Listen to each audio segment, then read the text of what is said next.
الشيطان الرجيم.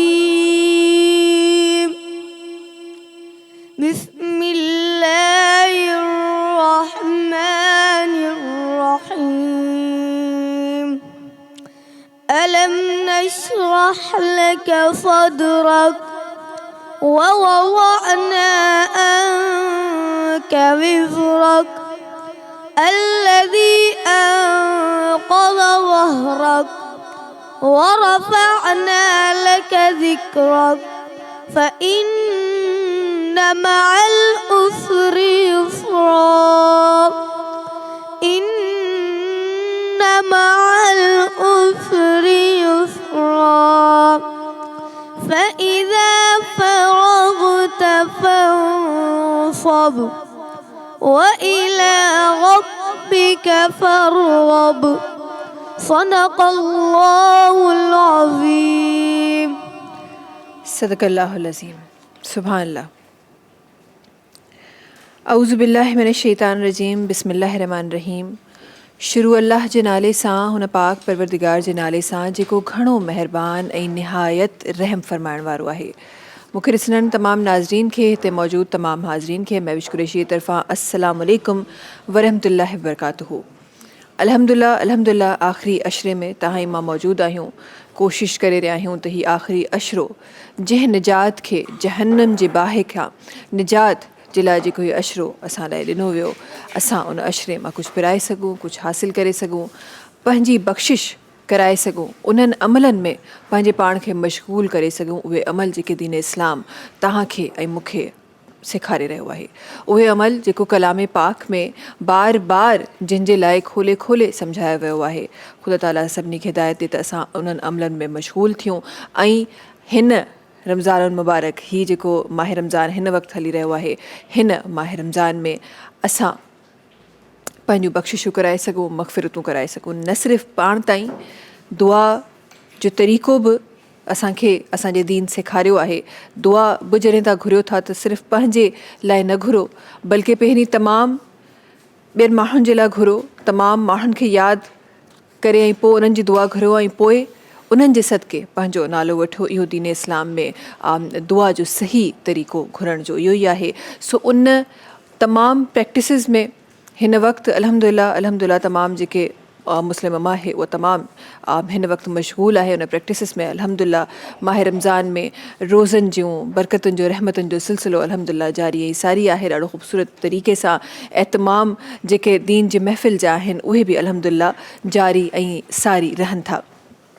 दीन इस्लाम में जीअं असां पहिरीं बि ज़िक्र करे चुका आहियूं, दीन इस्लाम सिर्फ़ु अल्लाह जी इबादत जो दीन न आहे. दीन इस्लाम तव्हांखे हुक़ूक़ुल्लाह सां गॾोगॾु हुक़ूक़ुल इबाद बि सेखारे थो.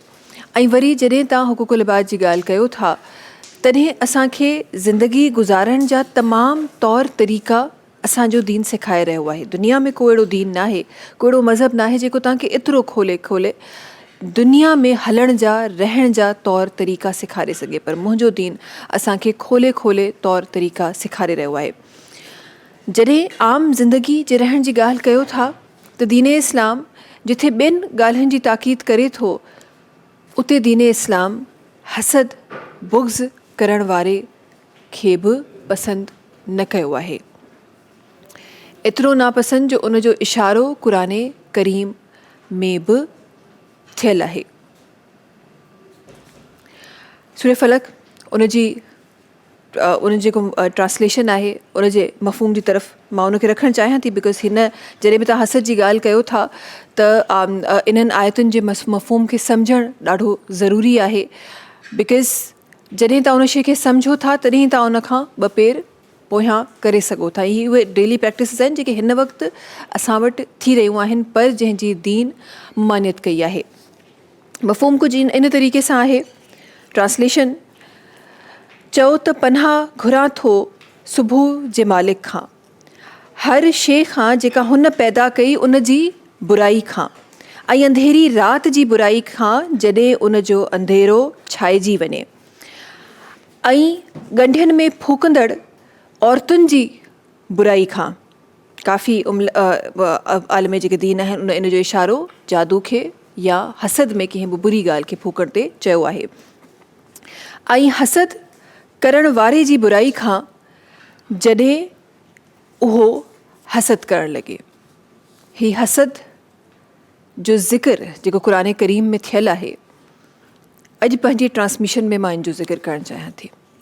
हसद जंहिंजे लाइ रसूल अकरम सल्लल्लाहु अलैहि वसल्लम हदीस मुबारका में अचे थो, रिवायतुनि में अचे थो त पाण करीम फरमाइनि था त हिकु दिलि में ईमान ऐं हसद इहे ॿ शयूं गॾु नथियूं रही सघनि। सो या त तव्हां ईमान वारा आहियो या त तव्हां हासिद आहियो। फ़ैसिलो तव्हांखे करिणो आहे त तव्हांखे कहिड़ो रस्तो अपनाइणो आहे। या तव्हां ईमान वारा थी सघो था, सुठा मुस्लमान, सही मुस्लमान थी सघो था, या पोइ तव्हां हासिद थी सघो था। हिकु हे जॾहिं इहो ज़िक्र थिए थो त हिकु वाक़ियो मुंहिंजे ज़हन में अचे थो ऐं मां चाहियां थी त उनखे तव्हांजे साम्हूं पेश कजे।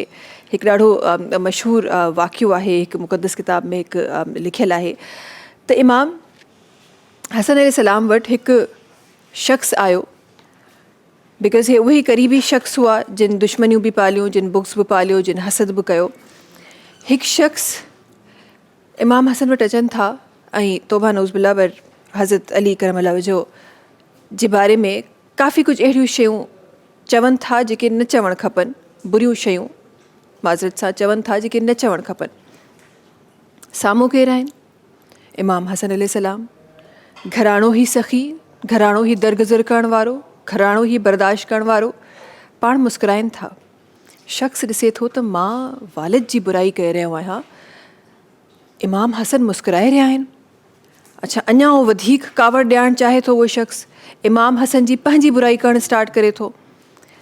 इमाम हसन अञा बि मुस्कुराइनि था। जॾहिं उहो तमामु अमल चई बसि थो करे, थकिजी थो वञे, जेतिरियूं बुरायूं उनखे अचनि थियूं, तौबा नऊज़ बिल्लाह उहे तमामु उहे चई सघे थो, उहे सभु उहे चवे थो, पर वरी बि इमाम हसन जे चहिरे ते मुस्कुराहट आहे।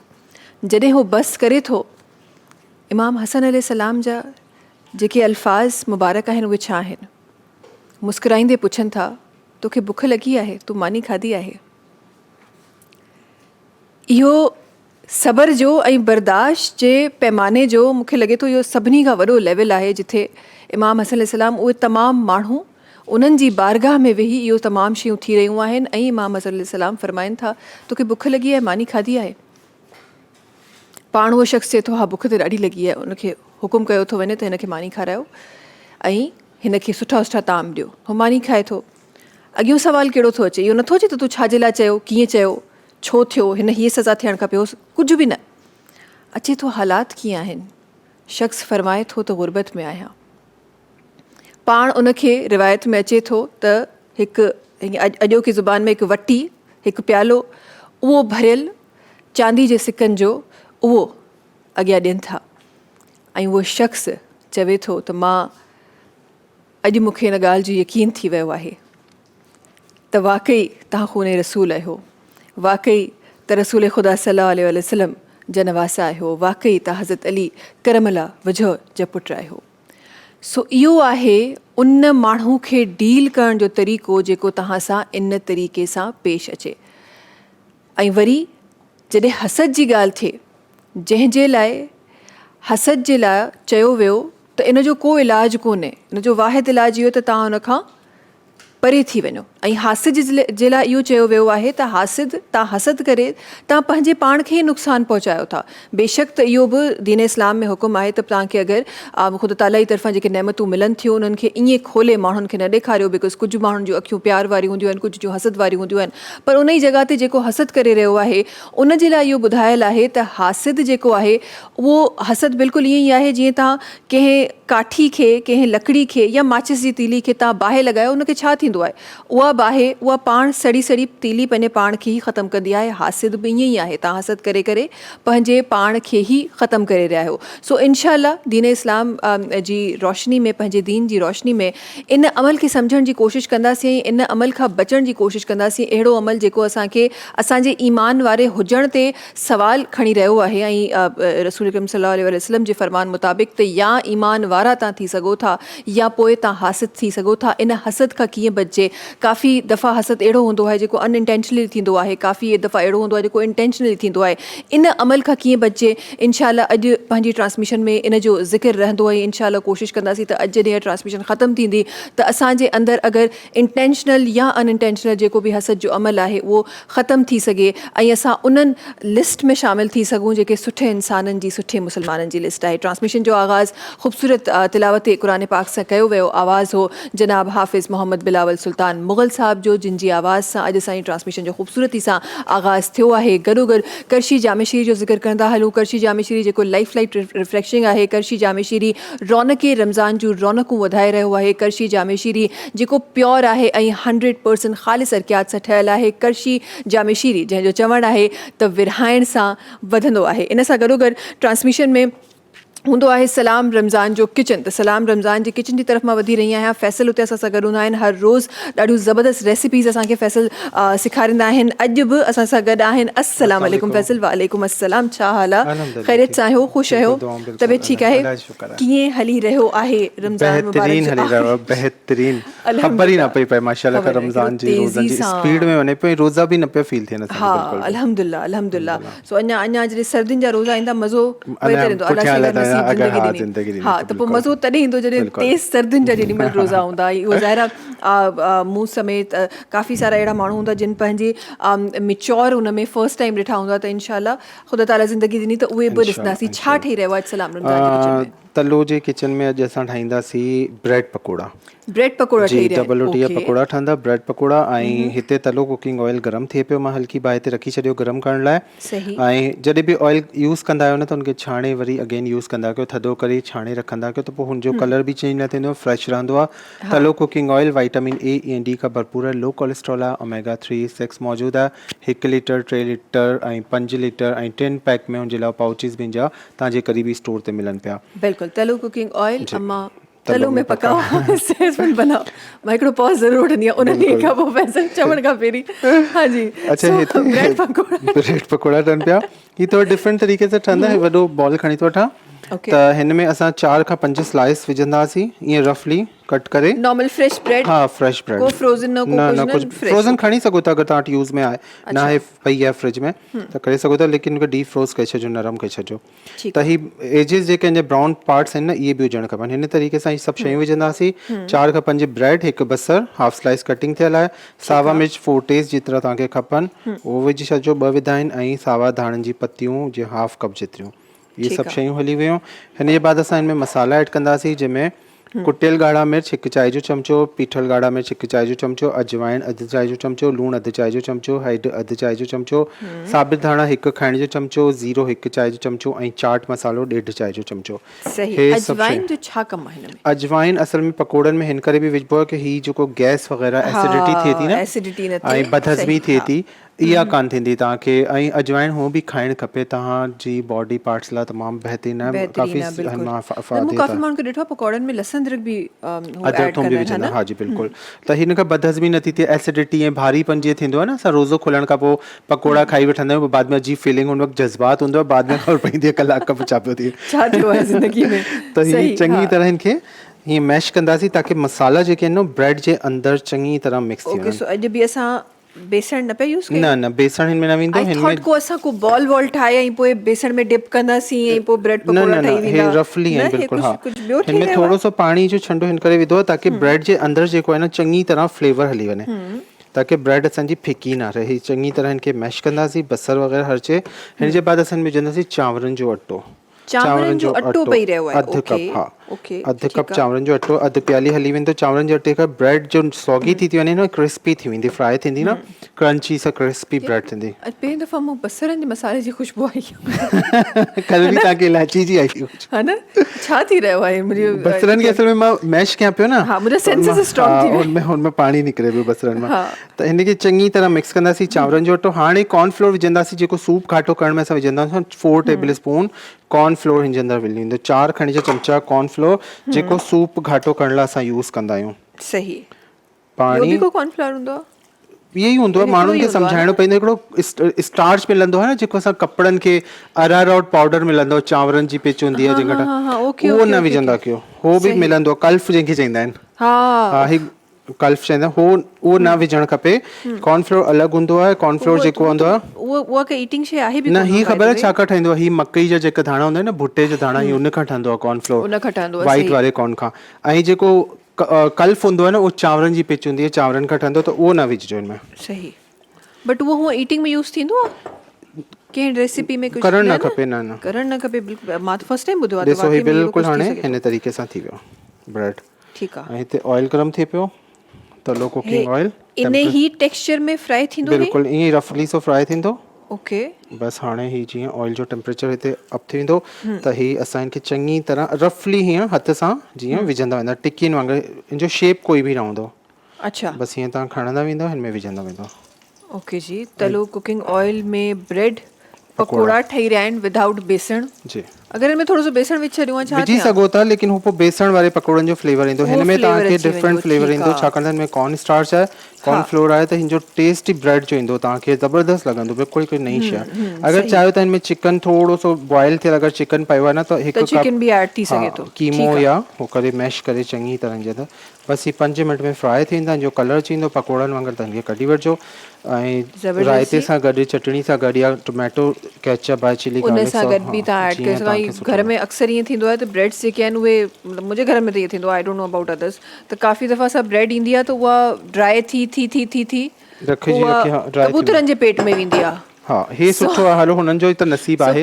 हिननि जो नसीबु आहे बेशक, पर कबूतरनि जे लाइ अलॻि दाणो आहे न यार. तव्हां अगरि कंहिंखे कबूतरनि खे मानी खाराइणु चाहियो था त तव्हां दाणो वठो, सुठो प्यारो प्यारो, डिफरेंट कॉकटेल दाणा ईंदा आहिनि, उहे तव्हां वठो. अच्छा, ब्रेड खे न फ्रीज़ करे छॾंदा कयो. बिल्कुलु उहा वधीक हेल्दी आहे न. हेल्दी आहे. ऐं ॿाहिरि रखण खां बहितर तव्हां फ्रीज़ कयो, जॾहिं तव्हांखे डबल रोटी खाइणी आहे तॾहिं कढी, ऐं 10 मिंट उनखे डीप फ्रोस्ट थींदी, सॉफ्ट थींदी, बसि उनखे सेके छॾो त सही, त उहा रेडी थी वेंदी तव्हांजे लाइ. सो अगरि, पर वरी बि अगरि तव्हां वटि को अहिड़ो इन तरीक़े जी ब्रेड, काफ़ी दफ़ा ईअं थींदो आहे ड्राई थींदी रहंदी आहे, त असां उहो यूज़ कोन करे सघंदा आहियूं. उहा ईअं यूज़ थी सघे थी ज़बरदस्त तरीक़े सां. स्पेसिफिकली अगरि तव्हांजे घर में ॿार आहिनि, ॿार ॾाढो अट्रैक्ट थींदा आहिनि फ्राइड आइटम्स सां. सो तव्हां नॉर्मली बि, नॉट ओनली इन रमज़ान, तव्हां नॉर्मली यूज़ करे सघो था, ऐं ॿारनि खे स्नैक में ॾेई सघो था. बनस्बत जे त असां ॿाहिरां जेको पैकेट फूड आहे उहो वठूं, प्रोसेस फूड वठूं, इन खां सुठो न आहे त असां घर में इन तरीक़े जूं शयूं ठाहियूं. ऐं इन सां ॿार मीट बि खाईंदा, छो त अॼुकल्ह जा ॿार मीट खां बि इलाही परे आहिनि. भॼन त सभु बसि पोटैटो जे पुठियां हूंदा आहिनि. बिल्कुलु. फ्राइज़ खपनि, या ॿाहिरि जो फूड, जंक फूड खपे, लेकिन घर जो ठहियल वधीक बेस्ट हूंदो आहे. हा, सो इहो ईज़ीली तव्हां घरनि में नॉर्मली बि ठाहे सघो था. हा, ठीकु आहे जी. अच्छा, ही रायतो ठहियल आहे हिन सां गॾु.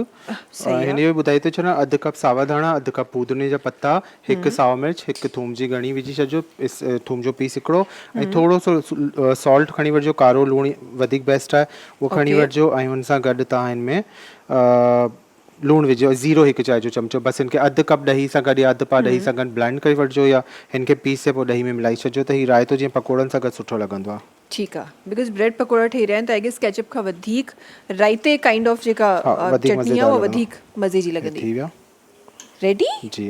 ये तो बेसन का घट टाइम लगायो है. बिल्कुल, छाकाणि त ब्रेड आहे न, बेसन में टाइम लॻंदो आहे, हल्की बाहि ते असां पचाईंदा आहियूं, त ही ब्रेड पकोड़ा आहिनि. ऐं जो कोई शेप न आहे, ॾिसो ही रफली शेप हूंदो, ही मज़ेदार थींदा आहिनि ॾाढा. ज़बरदस्त लगी रहे हैं. I am sure it's crispy also. Crispy आहिनि न. हा, कॉर्न स्टार्च वियो आहे न हिनमें, त ही बिल्कुलु ॾिसो क्रिस्पी. हा, अंदरां सॉगी हूंदा, सॉफ्ट हूंदा, ऐं मथां ज़बरदस्त सो क्रिस्पी हूंदो. हे असांजा ब्रेड पकोड़ा तयार थी विया. तलो कुकिंग ऑयल में असांजा ब्रेड पकोड़ा जेके आहिनि उहे रेडी थी चुका आहिनि.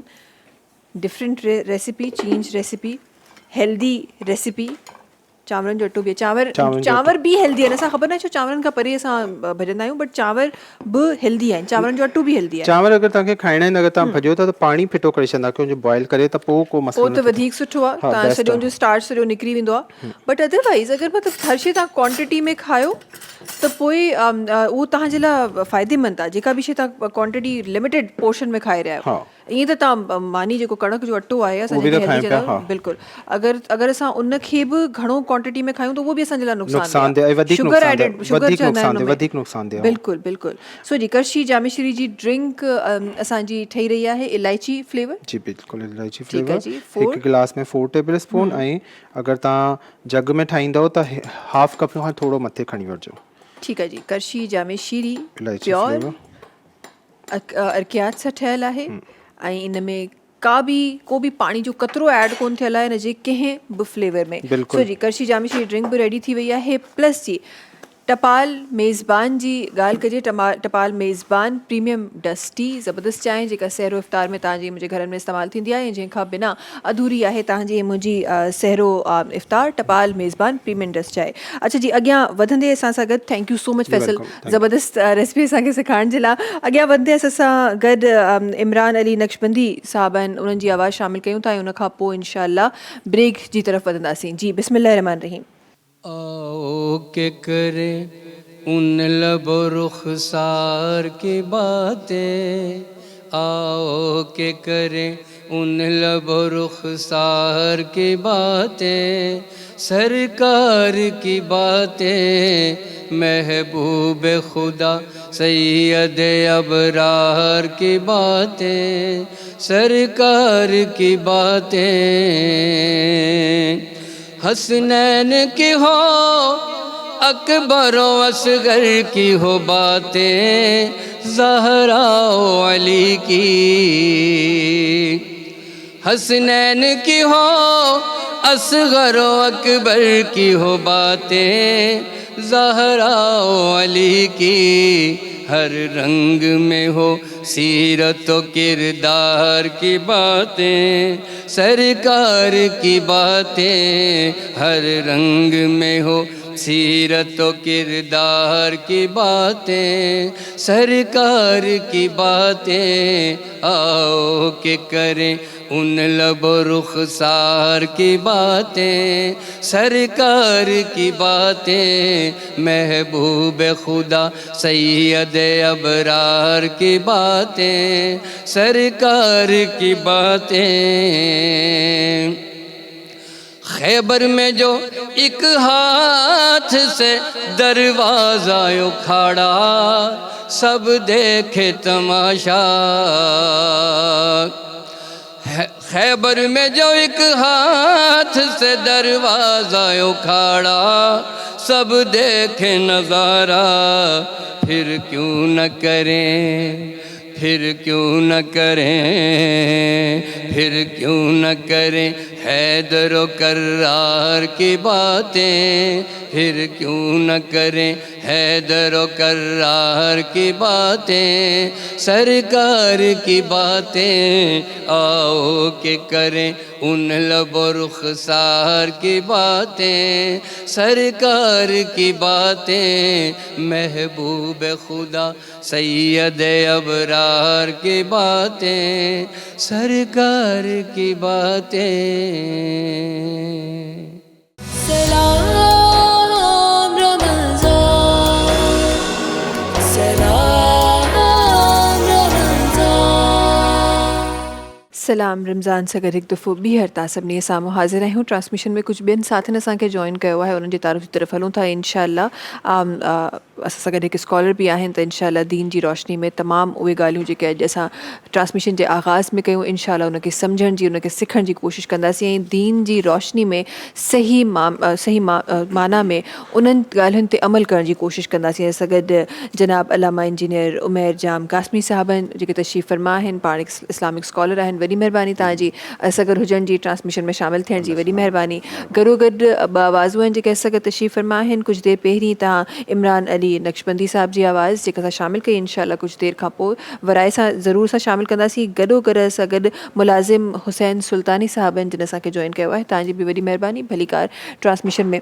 अलामा साहब, ट्रांसमिशन जो आगाज़ अॼु असां हिकु अहिड़ी ॻाल्हि सां कयो आहे जेका असां ॾाढो कॉमनली, मां हमेशह हिन ॻाल्हि ते चवंदी आहियां त असां तमामु पंहिंजे जॾहिं सेखारण जी ॻाल्हि कजे त तमामु असां मुस्लमाननि खे इहो त सेखारियो त कंहिं शइ सां सवाबु मिलंदो आहे, कहिड़ी शइ करण सां, कहिड़े अमलनि सां सवाबु मिलंदो आहे, पर कहिड़ो कुझु न करण सां तव्हां गुनाह करे रहिया आहियो, इन जे बारे में असां ज़िक्र अक्सर कोन करे रहिया हूंदा आहियूं। त ॾाढो ज़रूरी आहे इन्हनि नंढियुनि नंढियुनि शयुनि ते ॻाल्हाइणु, बिकॉज़ इहे असां डेली रूटीन में ईअं कंदा आहियूं ॼण त इन जो को गुनाह आहे ई कोन। ॻाल्हि कही रही आहियां मां हसद जी, बुक्स जी, कीनो जेको आसान सिंधी जे अल्फाज़नि में, सो इन जी मां ॻाल्हि कही रही आहियां। हसद जे हवाले सां चाहींदमि त शुरूआती अल्फाज़ तव्हांजा बि पंहिंजे ट्रांसमिशन में रखजनि, पोइ इंशाअल्लाह आहिस्ता आहिस्ता इनखे सम्झण जी, इनखे ख़तमु करण जी पंहिंजी ज़िंदगीनि मां कोशिशि कंदासीं। बिस्मिल्लाहिर्रहमानिर्रहीम। सभिनी खां पहिरां त इहो सम्झणु ज़रूरी आहे त हसद आहे छा, हसद चइजे छा के थो। बेसिकली हसद जी माना आहे कंहिं शख़्स वटि का नेमत हुजे उहा ॾिसी करे अव्हांखे जलन थिए, इहो हसद आहे। ऐं नबी अलैहिस्सलाम जी हदीस मुबारक में अचे थो त साईं जन फरमायो त जेको शख़्स हसद करे थो उन जूं नेकियूं ईअं ख़तमु थी थियूं उन्हनि जो उनखे ख़बर बि नथी पए। ऐं अल्लाह रब्बुल आलमीन क़ुरान करीम जे अंदरि इहो बि फरमायो आहे त माण्हू उहे हसद कनि था जिन वटि नेमतूं आहिनि पर उहे ॿियनि जूं आला नेमतूं ॾिसी करे उन ते हसद था कनि। मिसाल जे तौर ते असां दुनियावी हिसाब सां ॾिसूं त मूं वटि हिकिड़ी कार आहे, मिसाल जे तौर ते करोला कार आहे, ॿियो कंहिं वटि तव्हां ॾिठो का हाइलक्स आहे, का फॉर्चूनर आहे, उनखे ॾिसी करे इहो दिलि जे अंदरि ख़्यालु अचे त चलो मूं वटि त न आहे पर इन वटि बि न हुजे, इन वटि बि न हुजे। बेसिकली ईअं आहे त जेको शख़्स हसद करे थो, नबी अलैहिस्सलाम जी हदीस मुबारक आहे त जेको शख़्स हसद करे थो या ईमान हूंदुसि या हसद हूंदुसि, या उन शख़्स जे अंदरि ईमान हूंदो या हसद हूंदो। ईमान ऐं हसद कॾहिं बि बराबरि नथा थी सघनि।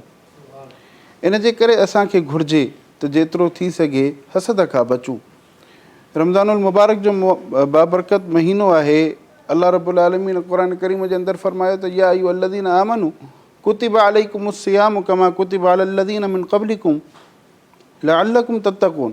अल्लाह फरमायो त ईमान वारो तव्हां ते असां रोज़ा फ़र्ज़ कया आहिनि, जीअं तव्हां खां पहिरियों माण्हुनि ते रोज़ा फ़र्ज़ु हुया, ख़बर पई त पोयनि उम्मतुनि ते बि रोज़ा फ़र्ज़ु हुया। हाणे रोज़े जो मक़सदु छा आहे? छा रोज़े जो मक़सदु इहो आहे त सिर्फ़ु बुख ते हुजूं, उन ते हुजूं? न, फरमायो लअल्लकुम तत्तक़ून, ताकि तव्हां तक़वा इख़्तियार कयो, गुनाहनि खां बचो।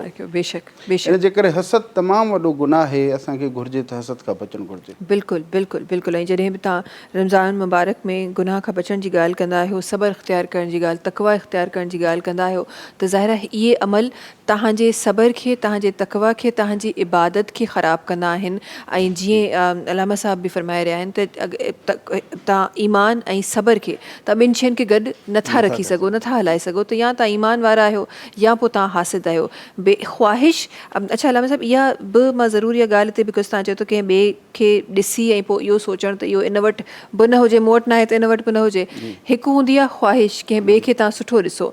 अच्छा असां छो त दुनियावी ॻाल्हि करे रहिया आहियूं त असां तव्हां हिकु गाॾी जी मिसाल ॾिनी, पर अगरि तव्हां हूअं बि को इल्मु ॾिसो, को कंहिं ॿी शइ जो ॾिसो, या पोइ मां हिकु जॻह ते पढ़ियो अलामा साहब त जेको दुनिया जो सभिनी खां पहिरीं जेको झगड़ो, जेको गुनाह स्टार्ट थियो उहो हसद सां थियो। आबील ऐं काबील जी मिसाल असां वटि आहे। सो स्टार्ट ई असांजो इतां थियो आहे, जेको पहिरियों क़तल थियो आहे उहो ई हसद सां थियो आहे। सो हसद एतिरी बुरी शइ आहे, हिनखे दीन में एतिरो बुरो सम्झो वियो आहे। सो असां वटि का शइ ॾिसणु अहिड़ी जेका भले पैसनि सां न अचे, हूअं बि को सुहिणो वधीक आहे, न को टॉल वधीक आहे। जो किस्सो असांजे साम्हूं आहे, ॿाहिरनि यूसुफ अलैहिस्सलाम सां हसद कयो जो हसीन बि हुया ऐं वरी नबूवत बि उन्हनि जी तरफ़ वञे पई, त उनजे करे हुस्न जे करे बि इंसान खे हसद थी सघे थो। हाणे उहो जेको हासिद आहे, इहे ॿ शयूं आहिनि। अगरि कंहिं मां सुठी शइ खे ॾिसां थो, कंहिं वॾी शइ खे, घणे पैसे खे ॾिसां थो ऐं मुंहिंजे दिलि में ख़्वाहिश अचे थी त इहे मूं वटि बि हुजे, सो इहा हिकु मुंहिंजे ख़्याल में अलामा साहब इहा त हिकु नेचुरल फील आहे। पोइ इहा फील हसद में कीअं ख़बर पवंदी असांखे त हाणे हिकिड़ी शइ जंहिंजी मां ख़्वाहिश करे रहियो आहियां उहा हाणे हसद में तब्दील थी वई आहे? मसइलो इहो आहे त जेकर तव्हांखे का ख़्वाहिश आहे त मूं वटि हीअ शइ हुजे, इहा ख़्वाहिश, इहा हिकिड़ो फितरी अमल आहे ऐं इन जो हुजण जो को मां नथो सम्झां त का ग़लति शइ आहे। सही, इन जे लाइ माण्हू कोशिशि करे, बिल्कुलु करे। पर जेकर ईअं आहे त तव्हां वटि त का शइ न आहे पर तव्हांजे दिलि जे अंदरि इहा जलन आहे त यार इन वटि बि न हुजे, सही, तव्हां हसद उन शइ खे था चओ जेकी जलन आहे। हसद माना जलन आहे, ॿिए खां जलण, ॿिए खां सड़ण, माना जेकॾहिं मूं वटि न आहे त हिन वटि बि न हुजे। हा, ईअं हुजे, हदीस पाक में अचे थो जेको शख़्स ईअं दुआ करे त अल्लाह साईं हीअ जेकी शइ आहे इहा मुंहिंजे हिन भाउ वटि आहे, हिन वटि भले हुजे, अल्लाह हिनखे अञा वधीक अता फरमा। मिसाल जे तौर ते अल्लाह हिन वटि हीउ घरु आहे, 600 गज़ जो घरु आहे, अल्लाह हिनखे 1000 गज़ जो घरु अता फरमा, अहिड़ा 2 अता फरमा। पर अल्लाह मां बि तुंहिंजो बंदो आहियां, मूं ते बि महिरबानी फरमा। इहो फरमायो नबी अलैहिस्सलाम जॾहिं बानो इन निस्बत सां दुआ करे थो, इन तरीक़े सां दुआ करे थो त फ़रिश्ता अल्लाह रब्बुल आलमीन खे अर्ज़ु था कनि त अल्लाह साईं हे जेको बानो दुआ थो करे न पहिरां इन जी मुराद पूरी फरमाए। अल्लाह अल्लाह सुभान इन जे करे हसद ऐं इंसान जी ख़्वाहिश में फ़र्क़ु आहे। बिल्कुलु बिल्कुलु। ऐं इहो जंहिंखे तव्हां ॾिसी रहिया आहियो ऐं पोइ तव्हां ईअं दुआ अगरि घुरी रहिया आहियो त इनखे मिले त इहो त दुआउनि जे तरीक़े में आहे न, त पहिरीं तव्हां ॿिए जे लाइ घुरो, पोइ तव्हां उन जे सदके में पंहिंजे लाइ घुरो, त उहो वधीक दुआ जेका आहे उनखे दीन में वधीक बहितर दुआ चयो वियो आहे। सो डिफरेंट शयूं आहिनि, इनशाला डिफरेंट शयुनि ते ॻाल्हाइबो बि। ऐं ज़ाहिर आहे त इहो अमल ॾाढो इहा प्रैक्टिस हिकु ॾाढी कॉमन प्रैक्टिस असां वटि हिन वक़्तु थी वई आहे। सो इन खां बचण जी बि इनशाला कोशिशि कंदासीं, उहे अमल जी कोशिशि कंदासीं, उहे अमल ॼाणण जी कोशिशि कंदासीं जंहिंसां असां इन खां अनइंटेंशनली हिकु रूटीन जी शइ आहे जेका थी वई आहे, उहा हिकिड़ो थो न इंटेंशनली माण्हू वेही करे उनखे तव्हां को बि बुरो अमल कयो था, तव्हां उथो था, सोचो था, कयो था, हिकु त जेको तव्हांखां रोज़ थी रहियो आहे। सो इन रोज़ वारे अमल खे पाण खां कीअं परे कजे, इन जे बारे में ज़रूरु पंहिंजी ट्रांसमिशन में ज़िक्र कंदासीं। गॾो गॾु असां सां गॾु ॿ ख़ूबसूरत आवाज़ूं तशरीफ़ फरमा आहिनि। मां चाहियां थी त ज़िक्र जे सिलसिले खे बि अॻियां वधाइजे। असां सां गॾु मुलाज़िम हुसैन सुल्तानी साहब तशरीफ़ फरमा आहिनि। ट्रांसमिशन जे हिन हिस्से में उनखे गुज़ारिश करणु चाहियां थी पंहिंजी ख़ूबसूरत आवाज़ रखनि। बिस्मिल्लाहिर्रहमानिर्रहीम। जैसा कि कल मौला अली की शहादत का दिन था, उसके हवाले से मौला अली की शान में चंद अशआर आपकी समातों की नज़र करता हूँ। किसी ने बोला कि दर बदर जाओ, किसी ने बोला कि दर बदर जाओ, जिस तरफ है अली उधर जाओ, किसी ने बोला कि दर बदर जाओ। पुल पे बोले अली गुलामों से, पुल पे बोले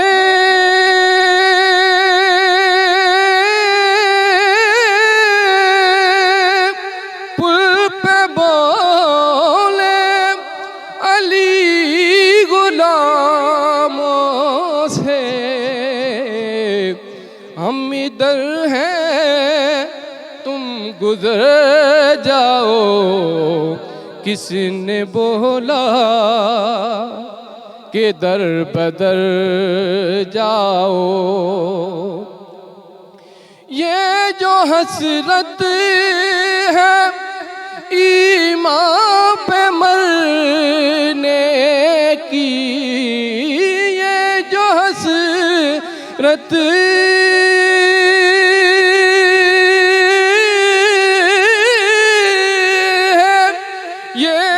हसरत है ईमान पे मरने की,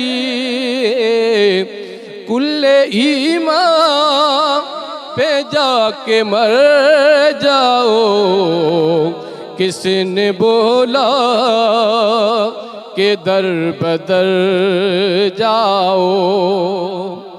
अपने दामन को ये कहो हाकिम, अपने दामन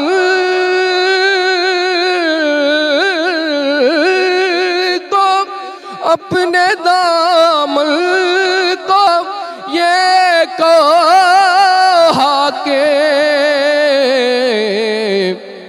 ये नजफ है यहाँ तो भर जाओ, किसी ने बोला कि दर बदर जाओ, जिस तरफ है अली उधर जाओ, किसी ने बोला कि दर बदर जाओ। सुभान अल्लाह, माशाल्लाह माशाल्लाह। अलामा साहब जी, मां पहिरीं बि चई रही हुअमि त असां रोज़मर्रा जी ज़िंदगी में हिकु कॉमन रूटीन असांजी थी वई आहे। कंहिंखे ॾिसूं था ऐं असांखे इहो अहसासु थिए थो त न इहा शइ हिन वटि आहे, मूं वटि छो न आहे, इहो हिकु सुवालु अचे थो। ऐं पोइ वरी उहो अगरि को क़रीबी को परे जो माण्हू आहे उन सां एतिरो नथो थिए, पर अगरि कंहिं क़रीबी माण्हू वटि आहे त पोइ ख़्वाहिश थिए थी त न मूं वटि अगरि न आहे त हिन वटि छाजे लाइ आहे। हाणे हीअ जेको हिकु रेगुलर अमल, हिकु कॉमन प्रैक्टिस सां वटि थी रही आहे, कहिड़ा उहे अमल आहिनि जिन खे करण सां तव्हांखे कहिड़ा उहे अमल दीन फरमाए रहियो आहे जिन खे करण सां असां इन सोच खां बची सघंदासीं? असल ॻाल्हि इहा आहे त इहा शइ असांजे ज़हन में अचे छो थी। मां अक्सर इहा ॻाल्हि कंदो आहियां त हिकिड़ो आहे तारुफ़, हिकिड़ो आहे ताल्लुक़। तारुफ़ ईअं आहे जीअं अॼु सर सां मुंहिंजी फस्ट टाइम मुलाक़ात आहे, मूंखे सर जो नालो ख़बर पियो, साईं खे मुंहिंजो नालो ख़बर पियो जी। हाणे इहो असांजो तारुफ़ आहे। सही। असांजो ताल्लुक़ कीअं थींदो? जॾहिं असां हिक ॿिए ॾे बार बार ईंदासीं, फ़ोन ते हाल अहिवाल थींदो, राब्तो थींदो, इन सां असांजो ताल्लुक़ ठहंदो। असल में असांखे अल्लाह जी ज़ात जो तारुफ़ त आहे लेकिन ताल्लुक़ न आहे। अल्लाह जी ज़ात सां असांजो तारुफ़ आहे। मिसाल जे तौर ते क़ुर अल्लाहु ला इलाहा इल्ला हुवल हय्युल क़य्यूम ला ताख़ुज़ुहु, सॼी आयतुल कुर्सी आहे, ला ताख़ुज़ुहु सिनतुन वला नौम लहु मा फ़िस समावाति व मा फ़िल अर्ज़ मन ज़ल्लज़ी यशफ़अु इंदहु इल्ला बिइज़्निही यअलमु मा बैन अयदीहिम व मा ख़ल्फ़हुम वला युहीतूना बिशैइन मिन इल्मिही इल्ला बिमा शाअ वसिअ कुर्सियुहु समावाति वल अर्ज़ वला यऊदुहु हिफ़्ज़ुहुमा व हुवल अलियुल अज़ीम। इहा अल्लाह जो तारुफ़ आहे। क़ुल अल्लाहुम्मा मालिकल मुल्क तुअतिल मुल्क मन तशा व तंज़िउल मुल्क मिम्मन तशा व तुइज़्ज़ु मन तशा व तुज़िल्लु मन तशा बियदिकल ख़ैर इन्नका अला कुल्लि शैइन क़दीर। अल्लाह जो तारुफ़ आहे लेकिन ताल्लुक़ न आहे। तारुफ़ ऐं ताल्लुक़ में फ़र्क़ु आहे। जॾहिं इंसान जो ताल्लुक़ अल्लाह जी ज़ात सां जुड़ंदो पोइ हर वक़्तु ध्यानु इंसान जो अल्लाह जी ज़ात ॾे हूंदो। जॾहिं इंसान जो ध्यानु अल्लाह जी ज़ात ॾे रहियो त पोइ इहे शयूं इंसान खां आहिस्ते आहिस्ते निकिरी वेंदियूं। जेसिताईं सवाल आहे त बार बार थियनि थियूं इहे शयूं त ॾिसो अल्लाह रब्बुल आलमीन इंसान खे गुनाह जो पुतलो पाण बणायो आहे। इन में असांजो ॾोह न आहे, अल्लाह साईं पाण बणायो आहे। जेकॾहिं असांखां गुनाह थियनि था त पोइ अल्लाह साईं फरमाए थो कुल या इबादी अल्लज़ीना असरफ़ू अला अनफुसिहिम ला तक़नतू मिन रहमतिल्लाह इन्नल्लाह यग़फ़िरुज़्ज़ुनूब जमीआ इन्नहू हुवल ग़फ़ूरुर रहीम। जेकर मुंहिंजा बाना इहो सम्झनि था त उन्हनि पंहिंजे नफ़्सनि ते ज़ुल्म कयो आहे, गुनाह कया आहिनि। ला तक़नतू मिन रहमतिल्लाह, अल्लाह फरमाए थो पोइ मुंहिंजी रहमत में नाउमीद न थियो। इन्नल्लाह यग़फ़िरुज़्ज़ुनूब जमीआ इन्नहू हुवल ग़फ़ूरुर रहीम। अल्लाह तव्हांजा सभई गुनाह माफ़ कंदो। जेको शख़्स हिकिड़ो दफ़ो चवे थो सुब्हानल्लाहि व बिहम्दिही अस्तग़फिरुल्लाह, हिकिड़ो दफ़ो चवे, हदीस पाक में अचे थो जंहिंजो मफ़हूम आहे त जेकॾहिं समुंड जी झाग जेॾा गुनाह हुजनि त बि अल्लाह माफ़ करे छॾींदो। अल्लाह सुभान अल्लाह। इन जे करे जेकॾहिं गुनाह थियनि था त गुनाह इंसान खां थींदा, पर इहो आहे त उन खां इंसान बचण जी कोशिशि करे। बचण जी कोशिशि ईअं थींदी त उहे आमाल इंसान इख़्तियार करे, ज़िक्र अस्कार करे, क़ुर पाक जी तिलावत करे। रमज़ानुल मुबारक जो महीनो आहे, रमज़ानुल मुबारक जो महीनो क़ुर जो महीनो आहे, हा न। शहरु रमज़ान अल्लज़ी उनज़िल फ़ीहिल क़ुरान, असां क़ुर खे रमज़ान जे महीने में नाज़िल फ़रमायो। अजीब ॻाल्हि इहा आहे त सिर्फ़ु क़ुर करीम रमज़ान जे महीने में नाज़िल न थियो आहे, जेके पयूं किताबूं आहिनि सभु रमज़ानुल मुबारक जे महीने में नाज़िल थियूं आहिनि। इन जे करे रमज़ान जे महीने खे शहरु किताबुल्लाह बि चइबो आहे, अल्लाह जे किताब जो महीनो। इन जे करे ऐं हदीस पाक में अचे थो त जेको शख़्स अल्लाह जे वेझो थियणु चाहे उनखे घुरिजे त क़ुर पाक जी तिलावत करे। जेको क़ुर पाक जी वधि में तिलावत कंदो, छो त सॼी काइनात अल्लाह जी मख़लूक आहे ऐं क़ुर अल्लाह जो कलाम आहे। क़ुर मख़लूक न आहे, क़ुर कलाम आहे। सुभान अल्लाह सुभान अल्लाह। ॾाढी इन जे करे इंसान खे घुरिजे त उहे आमाल इख़्तियार करे। असां पंहिंजी ज़िंदगी जे अंदरि ॾिसूं था हज़रात सहाबा इकराम जा जेके वाक़ियात असां वटि मौजूदु आहिनि, जेके हदीस जे किताबनि में अचनि था, त तमामु अजीब वाक़ियात आहिनि। नबी अलैहिस्सलातु वस्सलाम जंग बदर जो मौक़ियो आहे, साईं जन ॾिसनि पिया जंग ख़तमु थी वई। हाणे साईं जन ॾिसनि पिया त कहिड़ा मुंहिंजा साथी शहीद थिया आहिनि, कहिड़ा मुंहिंजा साथी ज़ख़्मी आहिनि, कहिड़ा मुंहिंजा साथी गाज़ी आहिनि। साईं जन ॾिसनि पिया, हलंदे हलंदे ईअं साईं जन ॾिठो त साईं जन जो हिकिड़ो साहबी हज़रत साद, उहो हेठि लेटियो पियो आहे, अखियूं मुबारक बंदि आहिनि, सॼो जिस्म ज़ख़्मी आहे। ऐं साईं जन उनखे ॾिसी करे सम्झी विया त हिन जो आख़िरी वक़्तु आहे। साईं जन उनखे फरमायो औसिनी या साद, साद पंहिंजी का वसियत अथी त ॿुधाए। असांखां केरु माण्हू पुछंदो वसियत में छा आहे त असां पंहिंजे बंगलनि जूं प्रॉपर्टीज़ जूं ॻाल्हियूं कंदासीं। असांखे ज़हन, छो त असांजी ज़ुबान ते हर वक़्तु उहो आहे। सही। साईं जन फरमायो औसिनी या साद, साद पंहिंजी वसियत ॿुधाए। हज़रत साद उथी नथो सघे, उथी नथो सघे, वेही नथो सघे, जो ज़ख़्मी आहे। लेकिन जॾहिं साईं जन जो मुबारक आवाज़ कननि ते पिस त अखियूं खोली, पोइ पंहिंजे जिस्म खे रेड़े करे हुज़ूर साईं जन जे क़दमनि ते पंहिंजो मथो मुबारक रखे करे चई ज़ालिक तमन्नी तो या रसूल अल्लाह, साईं मुंहिंजी ख़्वाहिश इहा आहे त जेॾीमहिल मां मरां त तव्हांजे क़दमनि में मुंहिंजी अल्लाह इंतिकाल थिए। सुभान अल्लाह। ॾिसो इहो आहे ताल्लुक़, इंसान जो ताल्लुक़ आहे त पोइ इहे शयूं इंसान खे आसान थियूं लॻनि। बिल्कुलु बिल्कुलु, तव्हां ज़रूरु इन ते बि मज़ीद तव्हां सां ॻाल्हाईंदासीं, पर उन सां गॾोगॾु तव्हां हिकु ॾाढी सुठी ॻाल्हि कई जंहिंखे मां रिपीट करणु चाहियां थी। तव्हां चयो त छो त असांजे ज़ुबान ते इहो ई आहे, त ॻाल्हियुनि ॻाल्हियुनि में इहो चई वियो। सो नंढपिण खां दीन बि इहो ई सेखारे रहियो आहे ऐं घरनि में बि इहा ई तरबियत ॾिनी थी वञे त जेको तव्हां ॻाल्हायो था उन ॻाल्हाइण में सुठा अल्फाज़ रखो। सो जॾहिं तव्हांजे ज़ुबान ते रब ताला जो ज़िक्र हूंदो त ज़ाहिर आहे उनजा असरात तव्हांजे मथां ईंदा, ऐं जॾहिं उनजा असरात तव्हां वटि ईंदा त उहे तमामु शयूं ऑटोमेटिकली तव्हां खां परे थी वेंदियूं जंहिंजी दीन मुमानियत करे थो। सो हिकु कॉमन सी हिकु नॉर्मल सी प्रैक्टिस आहे त तव्हां जॾहिं ज़िक्र खे पंहिंजी ज़िंदगी में शामिलु कयो था त उहो जंहिं तालुक़ जी तव्हां ॻाल्हि कयो था तव्हां उहो बि तव्हां हासिलु करे वेंदो, तव्हां इबादतुनि जो सिलसिलो बि हासिलु करे वेंदो। ऐं पोइ जॾहिं इहो त क़ुरान करीम में फरमायल आहे त तव्हां जॾहिं को हिकु क़दम वधायो था त तव्हां साम्हूं खां 10 क़दम वधी तव्हांजी तरफ़ अचनि था। तव्हां अगरि हलो था उन तरफ़ त साम्हूं खां दौड़ी अचण जो इशारो आहे। सो इहो त बेशक मुंहिंजो दीन ई ॻाल्हाए रहियो आहे, मुंहिंजो दीन ई ॿुधाए रहियो आहे। सुभाणे अल्लाह। अॻियां वधंदे असां सां गॾु जनाब इमरान अली नक्शबंदी साहब आहिनि, उन्हनि खे गुज़ारिश करणु चाहियां थी त हिकु दफ़ो ॿीहर असांजी ट्रांसमिशन में पंहिंजी ख़ूबसूरत आवाज़ रखनि। बिस्मिल्लाह रहमान रहीम। बुलाते हैं चले जाते हैं, हमको सरकार बुलाते हैं चले जाते हैं, अपना मेहमान बनाते हैं चले जाते हैं, बैठ कर गुंबदे खज़रा की घनी छाँव में,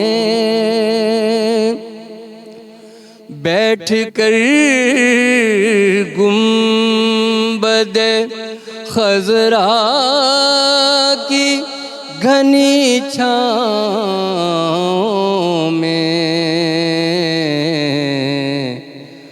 रोग इसियाँ के मिटाते हैं चले जाते हैं, और इंतज़ाम आप ही करते हैं सफ़र के सारे,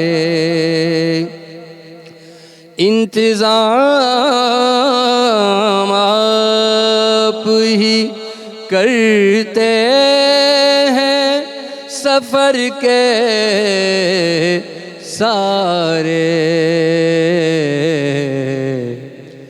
हम तो सामान उठाते हैं चले जाते हैं, हम तो सामान उठाते हैं चले जाते हैं। बहुत खूबसूरत इसनाद का शेर। कितना आसान है रातों को मनाना रब को, कितना आसान है रातों को मनाना रब को, एक दो अश्क बहाते हैं चले जाते हैं, एक दो अश्क बहाते हैं चले जाते ہیں ہم کو سرکار بلاتے ہیں چلے جاتے ہیں. اللہ سبحان اللہ ماشاء اللہ بہت خوب بہت خوب بہت خوب. हिकु ॻाल्हि रातुनि जी इबादत जी थी आहे अलामा साहब इन ते बि ज़रूरु ज़िक्र कबो पर ज़ाहिर ब्रेक जो टाइम आहे ब्रेक की तरफ़ हलूं था नाज़रीन वक़्तु आहे ब्रेक जो तव्हां सां मुलाक़ात कयूं था कुझु ई देरि में सलाम रमज़ान में. सलाम रमज़ान सलाम रमज़ान. सलाम रमज़ान सां गॾु हिकु दफ़ो ॿीहर तव्हां सभिनी जे साम्हूं हाज़िर आहियूं. ख़ूबसूरत गुफ़्तगू अॼु मुंहिंजी ट्रांसमिशन में थी रही आहे. हर उहो अमल ई ख़ूबसूरत हूंदो आहे जेको तव्हांखे दीन जी सही राह सेखारे दीन जो सही अमल सेखारे. हर उहो अमल ई ख़ूबसूरत आहे. सो इन ई ॻाल्हि खे ऐं छो त कुझु देरि पहिरीं ॻाल्हि थी रही हुई रातुनि जे इबादत जी. अलामा साहिबु इहो मुंहिंजे ख़्याल में त हर माण्हू जो एक्सपीरियंस जेको आहे उहो पंहिंजो आहे. जॾहिं तव्हां रातुनि में क़याम कयो था उहो तालुक़ जोड़ियो था उहो सिर्फ़ु तारुफ़ ई न बल्कि तालुक़ ख़ुदा ताला सां जॾहिं तव्हां जोड़ियो था त उन जी कैफ़ियत ई पंहिंजी आहे.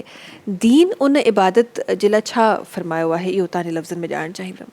हदीस शरीफ़ आहे नबी अलैहिस्सलाम जी साईं फरमायो 4 कम जेको शख़्स करे 4 कम करे मां मोहम्मद रसूलुल्लाह उन जे जन्नत जी ज़िम्मेदारी थो ॾियां. 4 कम करे.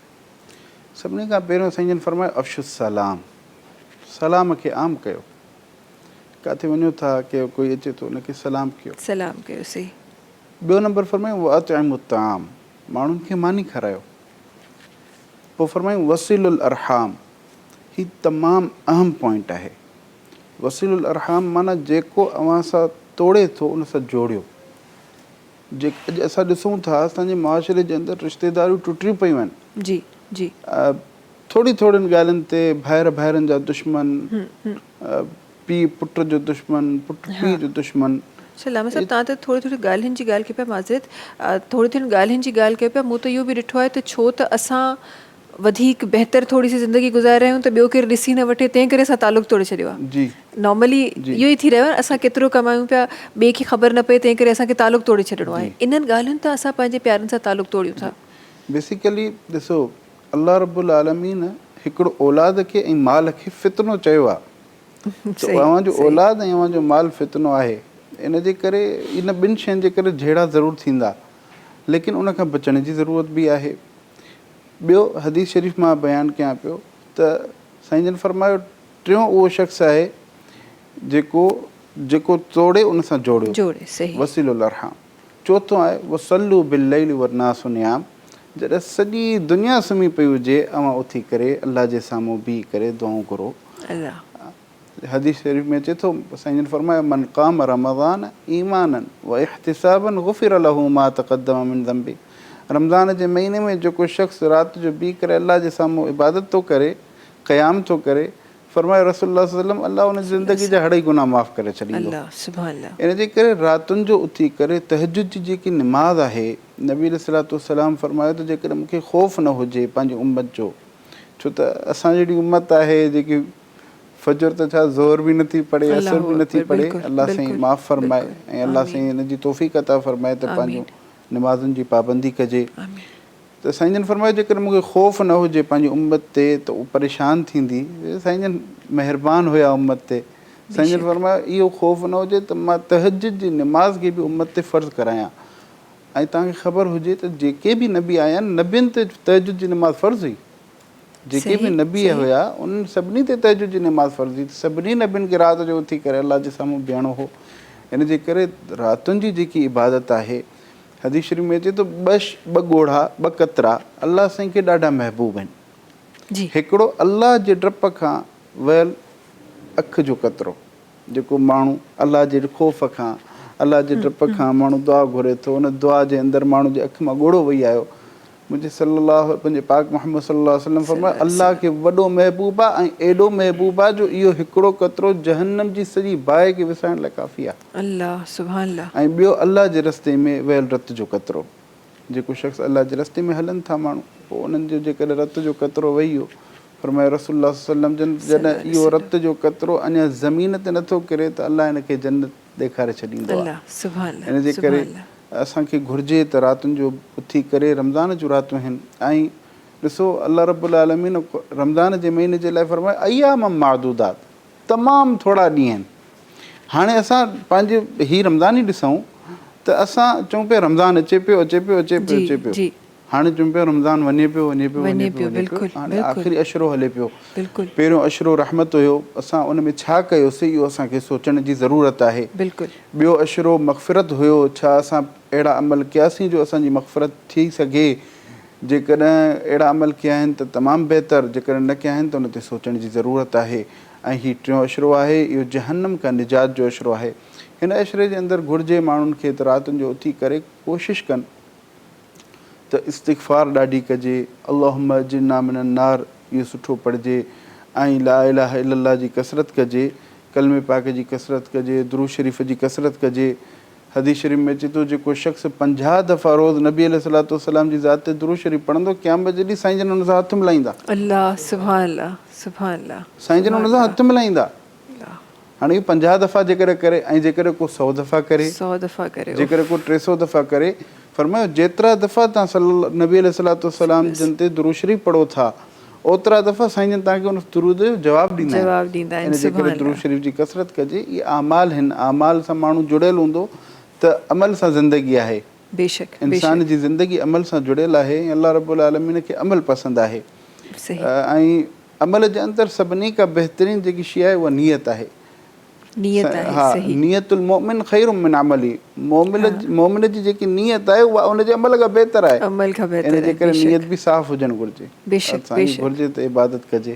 बिल्कुलु बिल्कुलु। ऐं जॾहिं उन क़याम जी ॻाल्हि थिए थी या उन राति जे पहर में निंड मां बेदार थी इबादत जी ॻाल्हि कजे थी, मूंखे लॻे थो त असां जेको जीअं तालुक़ जी मां ॻाल्हि करे रहियमि उहा कैफ़ियत अलामा साहिब सम हाउ मूंखे लॻे थी सघे थो मां ग़लति बि हुजां, पर मूंखे लॻे थो उहा कैफ़ियत सही तरीक़े सां जुड़े ई उन वक़्तु थी। बिकॉज़ राति जो वक़्तु आहे, तव्हांखे ॿियो को कमु कोन्हे त छा नमाज़ ब्रेक आहे, नमाज़ ब्रेक खां पोइ वापसि जी ट्रांसमिशन करणी आहे, अहिड़ो को ख़्यालु ज़हन में कोन्हे। इहो ख़्यालु ज़हन में कोन्हे त न टाइम ख़तमु थी वियो आहे, घर वञिणो आहे या ऑफिस वञिणो आहे या हेॾां वञिणो आहे या मानी जो टाइम थियो आहे, असांजे ज़हन में कुझु कोन्हे। तव्हांजी ज़हन में सिर्फ़ु इहो आहे त तव्हां पंहिंजी निंड खां तव्हां उथिया आहियो, तव्हांखे अलाह जी इबादत करणी आहे, केतिरी करणी आहे इन जो बि को हिसाबु पुछण वारो कोन्हे। सो सही तरीक़े सां जेका उहा कैफ़ियत तव्हांखे मिले थी, उहो तालुक़ जेको तव्हांखे मिले थो उहो मिले ई उन टाइम ते थो जॾहिं तव्हां तनहा में आहियो।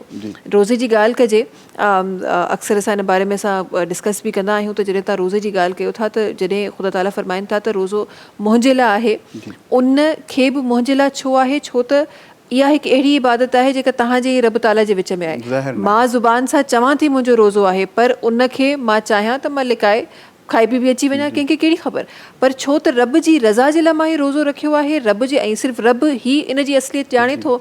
सो इहो जेको कनेक्शन आहे न, इहो कनेक्शन ॾाढो अनमोल आहे।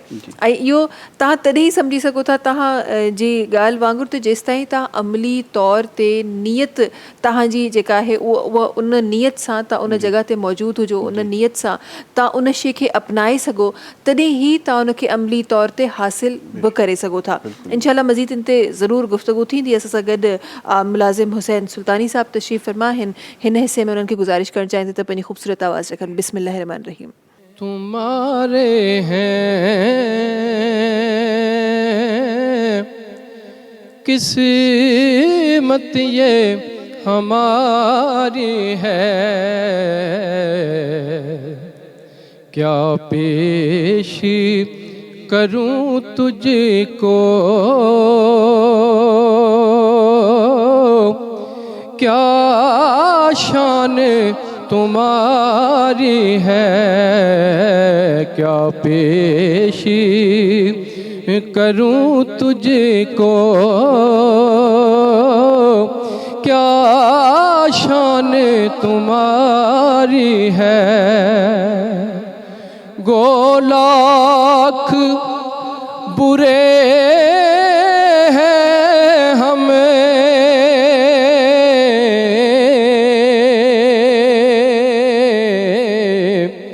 कहलाते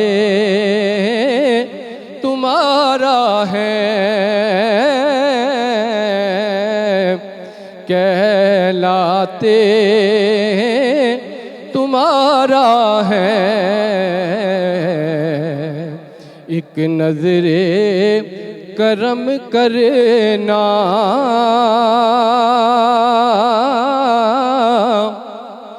یہ عرض ہماری ہے، ایک عرض بس نظر کرم کرنا، یہ عرض ہماری ہے، چہرہ تیرا ہی دلکش ہے،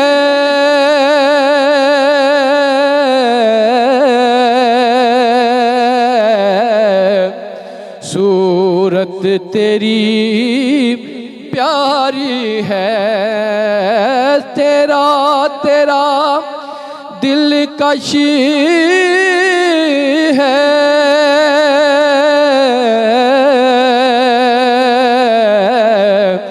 صورت تیری پیاری ہے، جس نے تمہیں دیکھا ہے سو جان سے واری ہے، جس نے تمہیں دیکھا ہے سو جان سے واری ہے، چھوڑ کر ہم اس طریق کو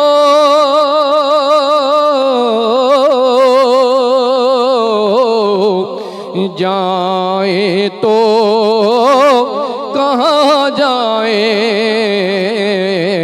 یہ عمر تمہارے ٹکڑوں پہ گزاری ہے، سائے میں تمہارے ہیں، قسمت یہ ہماری ہے۔ سبحان اللہ سبحان اللہ، ماشاء اللہ ماشاء اللہ، بہت خوب۔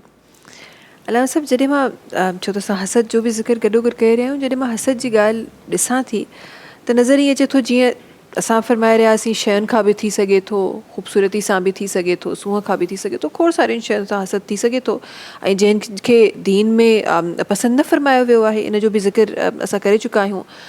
पर वरी हसद खे मां थोरो सो जोड़णु चाहियां थी उन अमल सां। हिकु नेक माण्हू आहे, दीनी अमल करे रहियो आहे, नमाज़ूं बि पढ़े थो, टाइम ते रोज़ा बि रखे थो, नेक अमल बि करे थो, सभु कुझु करे थो, पर हाणे ॿियो माण्हू आहे जेको नथो करे सघे, नथो पियो करे सघे। उन खे अगरि उन माण्हू सां माना दीन जे पोयां हसद थी रहियो आहे, उन माण्हू सां उन खे कीअं सम्झो वञे दीन में, ऐं उन जे लाइ छा अहिड़ो अमल कयो वञे? बिकॉज़ हो त दीनी अमल जे लाइ उहो चाहे थो, त इहो त इनडायरेक्टली हिकु सुठो अमल आहे न, त अगरि उहो चाहे थो त न मां बि उन वांगुरु नमाज़ूं पढ़ां, मां बि उन वांगुरु रोज़ा रखां, सो इन खे कीअं बयानु फ़रमायो वियो आहे? ॿिनि शयुनि में हदीस शरीफ़ में अचे थो, ॿ शयूं अहिड़ियूं आहिनि जिन में हसद जाइज़ आहे, ॿ शयूं अहिड़ियूं आहिनि जिन में हसद जाइज़ आहे, हसद करे सघे थो। सही। हिकु आहे क़ुर जी तिलावत में। सुभान अल्लाह। मिसाल जे तौर ते साईं 2 पारा पढ़े थो, 2 पारा क़ुर जा पढ़े थो, यार मां 3 पढ़ां, हे 4 पढ़े थो मां 5 पढ़ां, ईअं। ॿियो आहे माल ख़र्च करण में, माल ख़र्च करण में, जी, विरहाइण में, ॾियण माल में। विरहाइण में। नबी हदीस शरीफ़ में अचे थो, नबी अलैहिस्सलाम फरमायो त सख़ी माण्हू माण्हुनि जे बि वेझो थो थिए, जन्नत जे बि वेझो थो थिए। अल्लाह सुभान अल्लाह। ऐं बख़ील माण्हू माण्हुनि खां बि परे थो थिए त जन्नत खां बि परे थो थिए। ऐं नबी अलैहिस्सलाम जी हदीस जो मफ़हूम आहे त जन्नत में सख़ा जे नाले सां हिकिड़ो वणु आहे, जेको दुनिया जे अंदरि सख़ी हूंदो उन जी टारी खे पकड़ींदो ऐं जन्नत में वञी पुॼंदो। वाह सुभान अल्लाह। ऐं जहन्नम में बुख़ल जे नाले सां हिकिड़ो वणु आहे, जेको दुनिया में बख़ील हूंदो उन जी टारी खे पकड़ींदो ऐं जहन्नम में निकिरंदो। अल्लाह।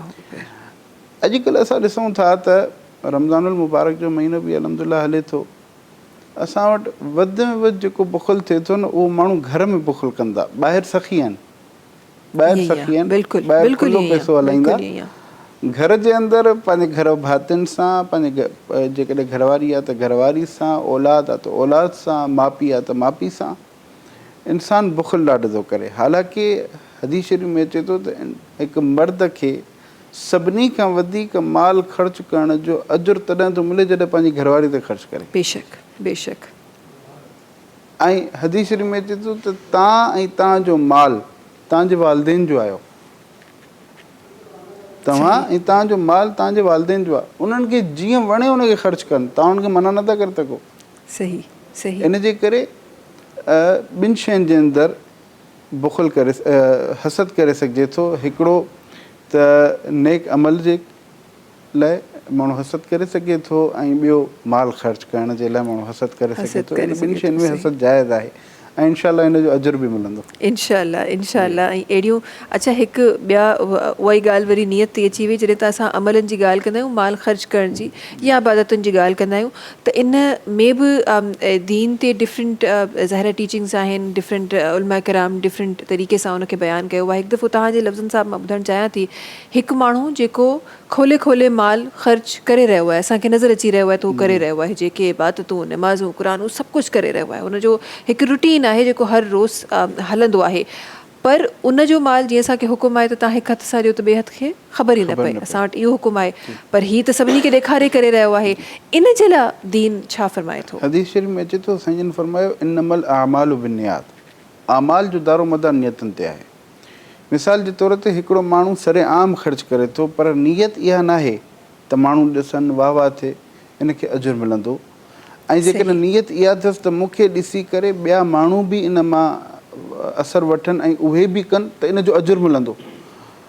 अलबत्ता ईअं आहे त जेकॾहिं इहो नियत इहा आहे त मां ख़र्च कयां थो त फलाणे माण्हू खे ख़बर पए त यार फलाणो ॾाढो सख़ी आहे, या फलाणे माण्हू हेतिरा पैसा ॾिना, फलाणे माण्हू हेतिरा पैसा ॾिना, पोइ इहो इन जो को अजुर न आहे ऐं क़यामत जे ॾींहं ते पकड़ ज़रूरु थींदी। अल्लाह अल्लाह। सो उहो अमल जेको तव्हांजो सही नियत सां थी रहियो आहे, चाहे सिर्फ़ु अल्लाह जी रज़ा जे लाइ हुजे, अमल उहो क़ाबिल क़बूल आहे अल्लाह जी ज़ात वटि। ॾिसो शिरक जेको आहे न, शिरक, उहो शिरक सिर्फ़ु इहो न आहे त असां अल्लाह जी ज़ात में ॿिए कंहिंखे शरीक बणायूं, या हदीस शरीफ़ में अचे थो तव्हां कंहिं माण्हूअ खे ॾेखारण जे लाइ निमाज़ पढ़ी, इहो बि शिरक आहे। अल्लाह। उहो हिकिड़ो वाक़ियो ॾाढो मज़ा हिकिड़ो ईंदो आहे त जी अलाह करे त पठाण साथी असांजा नाराज़ न थियनि, जी असांजा दोस्त नाराज़ न थियनि।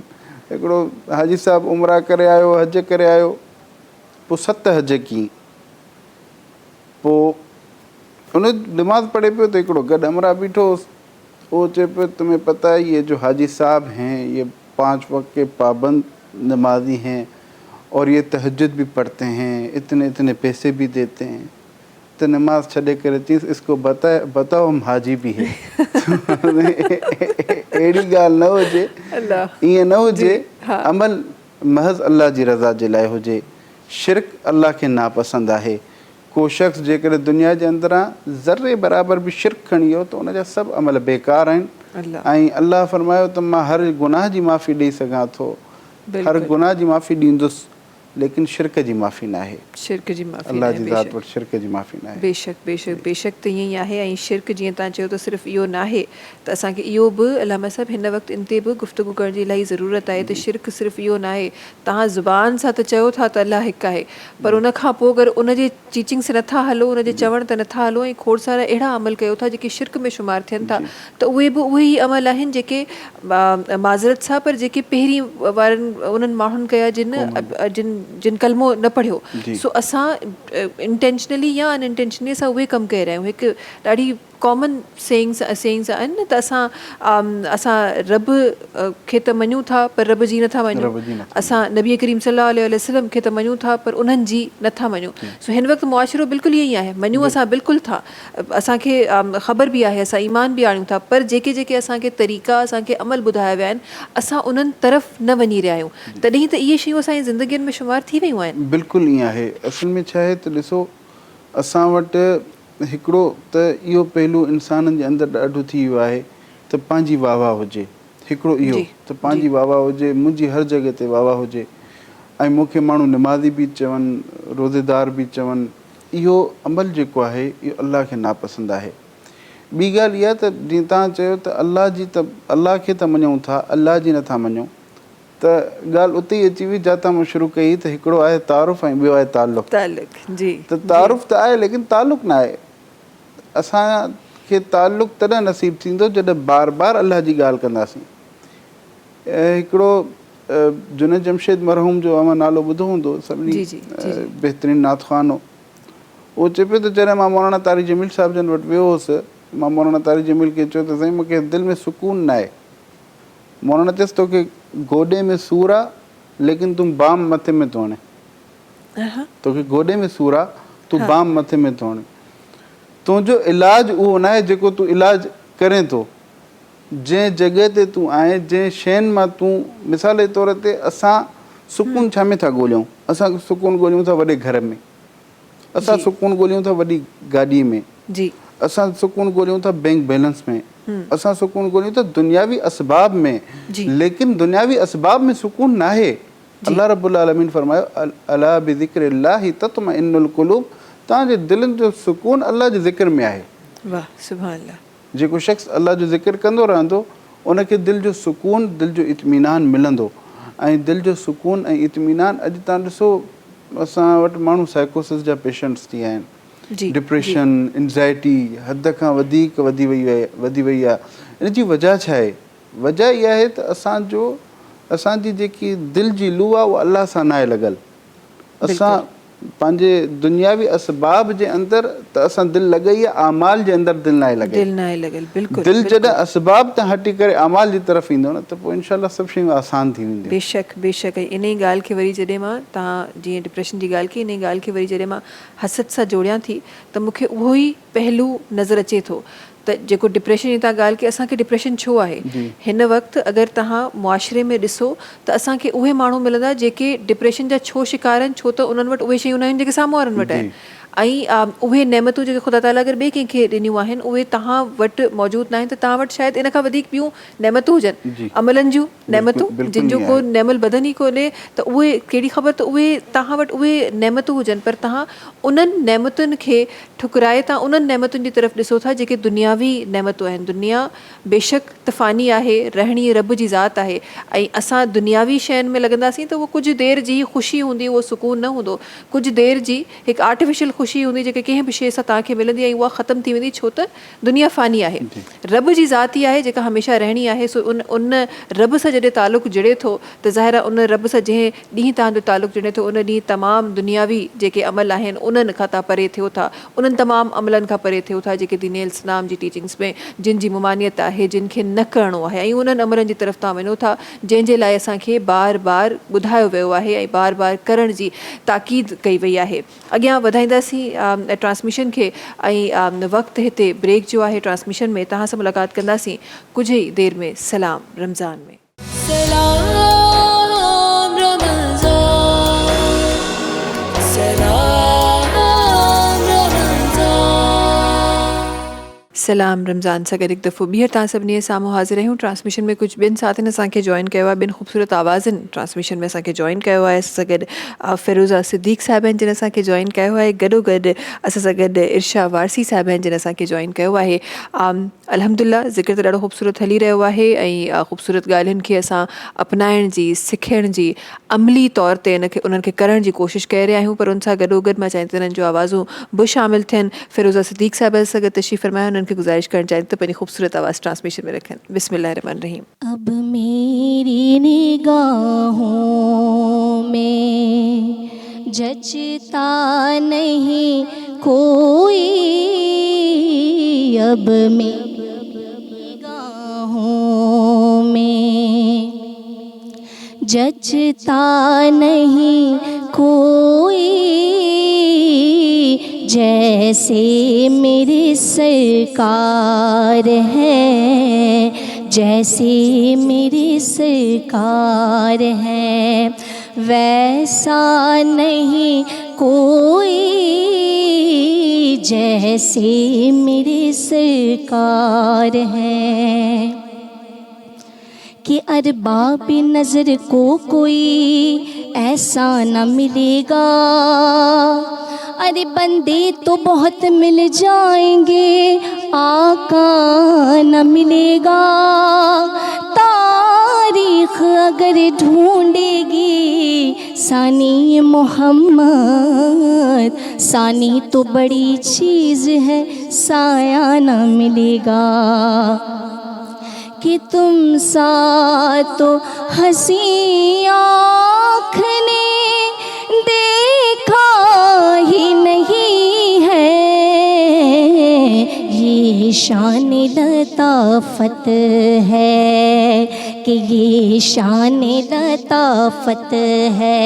سایہ نہیں کوئی، یہ شان لطافت ہے کہ سایہ نہیں کوئی جیسے میرے سرکار ہیں. اعزاز یہ حاصل ہے تو حاصل ہے زمین کو،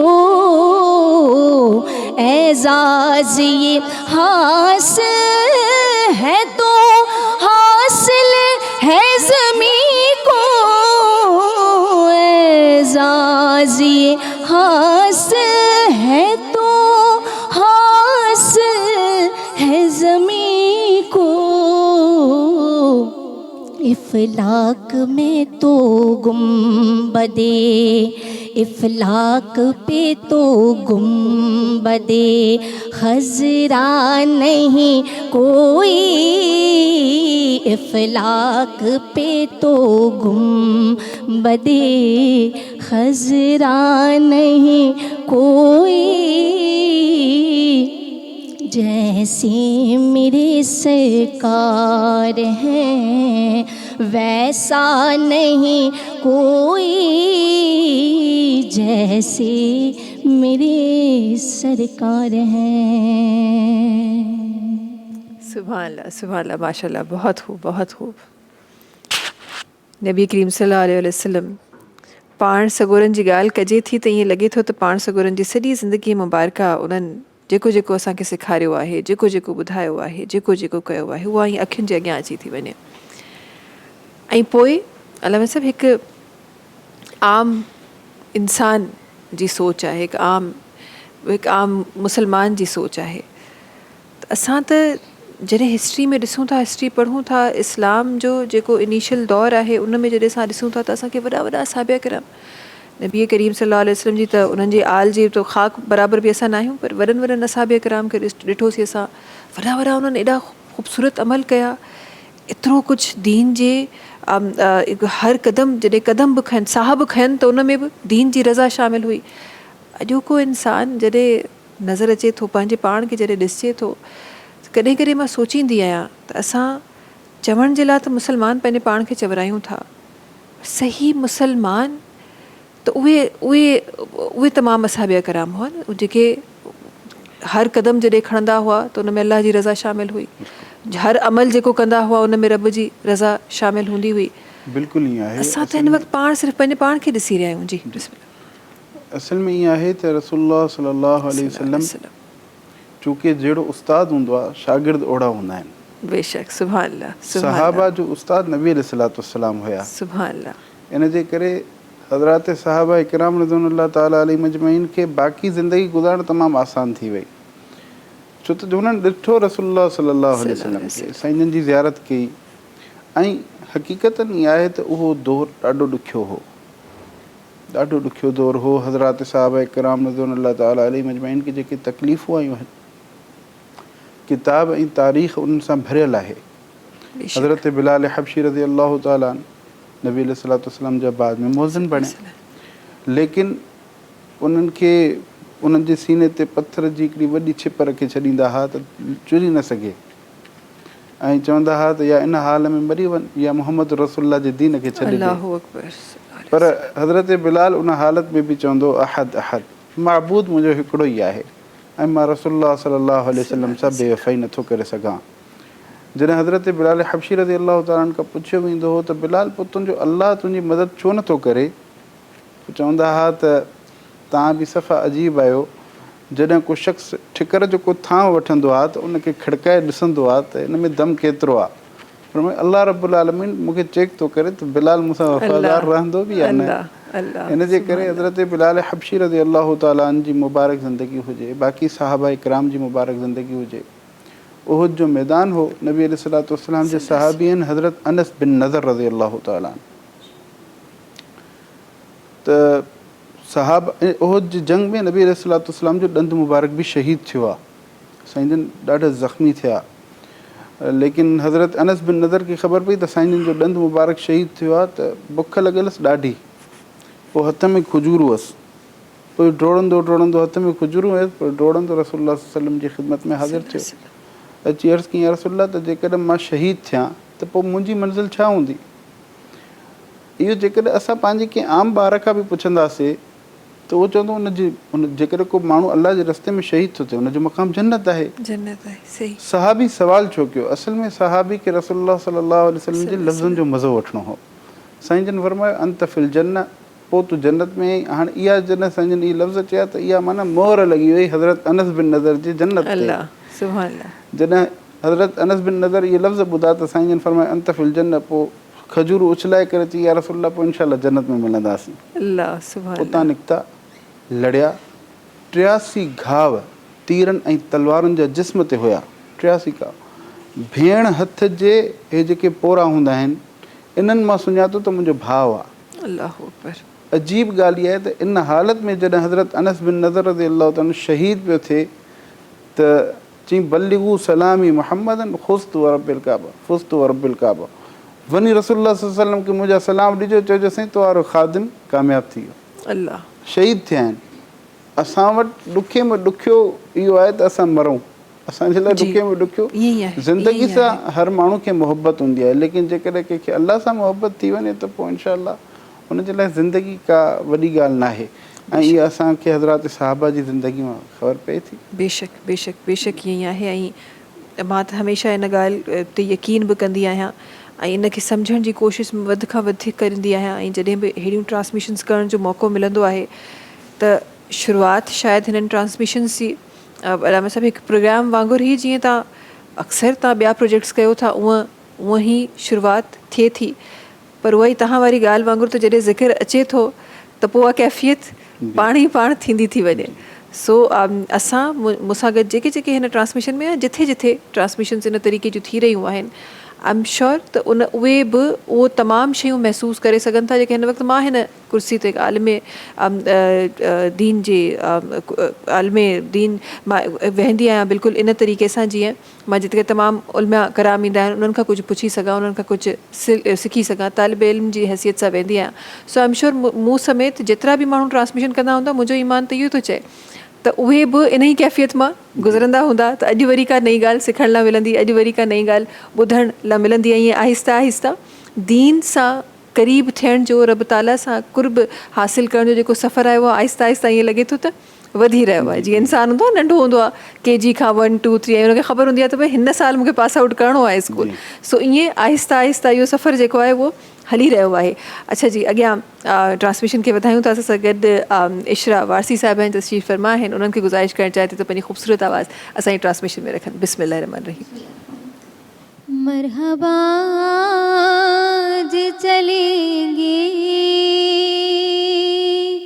शाहे अबरार के पास, इंशाअल्लाह हम पहुँच जाएंगे सरकार के पास, इंशाअल्लाह हम पहुँच जाएंगे सरकार के पास।